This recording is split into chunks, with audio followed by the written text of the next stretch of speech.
সকালবেলায় বই পড়তে পড়তেই হঠাৎ দেখি দুটো মৌমাছি এইরকমভাবে উড়ে এসে জুড়ে বসেছে। কি আসল লাগছিল তাই না? না না, এগুলো আমি এই এবড়ো খেবড়ো পাথর দিয়ে খুব সহজেই বানিয়ে ফেলেছি। সবার প্রথমে হোয়াইট দিয়ে একটা কোট করে নেব।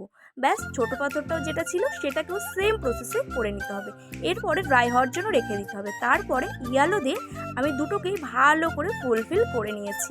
তোমরাও কিন্তু এই প্রসেসটা ফলো করতে পারো। তারপরে ছোট পাথরটাকেও ঠিক সেরকমভাবেই ফলো করে নিচ্ছি। আচ্ছা, তোমরা কে কোথার থেকে আমার এই ভিডিওটা দেখছো অবশ্যই কিন্তু কমেন্ট করে জানাতে ভুলো না। তারপরেই আমি ব্ল্যাক দিয়ে দুটো বর্ডারগুলো করে দেবো। তোমরা কিন্তু খুব সূক্ষ্ম হাতে এই কাজটা করো। তারপরে আমি দুজনের চোখগুলো করে দেবো। দেখো কি মিষ্টি লাগছে না দেখতে এখনই।